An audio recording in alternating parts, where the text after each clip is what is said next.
Karkamb police Thane हद्दीतील महिलाच्या खून प्रकरणी एकास अटक.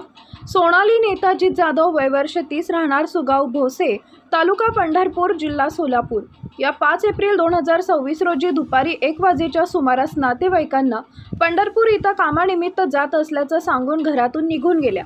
त्या घरी परत न आल्यानं नातेवाईकांनी सदर महिलेचा शोध घेतला, परंतु ती मिळून न आल्यानं तिच्या वडिलांनी दिनांक 8 एप्रिल 2026 रोजी रात्री 9च्या सुमारास करकंब पोलीस ठाणे इथं ती हरवल्याबाबत तक्रार नोंद केली होती. मिसिंग तक्रारीचा तपास police head constable Bapusaheb More हे करत होते. दिनांक 9 एप्रिल 2026 रोजी दुपारी 2 वाजेच्या सुमारास पंढरपूर तालुका पोलीस ठाणे हद्दीतील उजनी कॅनॉल रोपळे इथे एका अनोळखी महिलेचा कुजलेल्या अवस्थेत मृतदेह मिळून आला. दिनांक 11 एप्रिल 2026 रोजी दुपारी नातेवाईकांची सदर मृतदेहावरील कपड्यावरून व पायातील जोडव्यांवरून सदर मृतदेह हा सोनाली जाधव यांचा असल्याची खात्री झाली. पोलिसांनी हरवलेल्या महिलेचा तपास करत असताना तांत्रिक माहिती व गोपनीय माहितीवरून सदर महिलेचे तुकाराम उर्फ बुवा वामन गावंधरे वय वर्ष 37 राहणार भोसे तालुका पंढरपूर याच्यासोबत अनैतिक संबंध असल्याचे, तसेच दिनांक 5 एप्रिल 2026 रोजी नमूद महिला ही तुकाराम उर्फ बुवा यांच्यासोबत असल्याचं विविध ठिकाणचे CCTV फुटेज तपासल्यावर निष्पन्न झाले.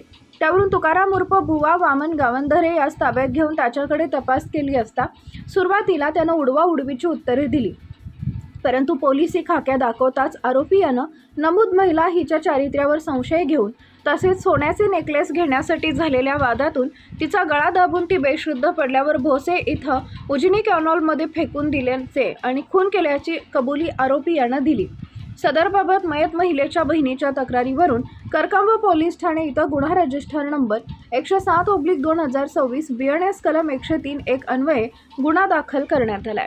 सदरची कामगिरी पोलीस अधीक्षक अतुल कुलकर्णी, अप्पर पोलीस अधीक्षक प्रीतम यावलकर, सहाय्यक पोलीस अधीक्षक प्रशांत डगळे यांच्या मार्गदर्शनाखाली सहाय्यक पोलीस निरीक्षक गणेश लंगुटे, पोलीस उपनिरीक्षक Nilesh Gaikwad, police head constable Bapusaheb More, संदेश शिकतोडे, बालाजी घोळवे, सागर भोसले, आसिफ अत्तार, पोलीस कॉन्स्टेबल समाधान माने, निखिल काळे, श्याम गायकवाड, स्वप्नील बागल, शेखर भोसले, सायबर पोलीस ठाणे रतन जाधव यांनी केलेली आहे.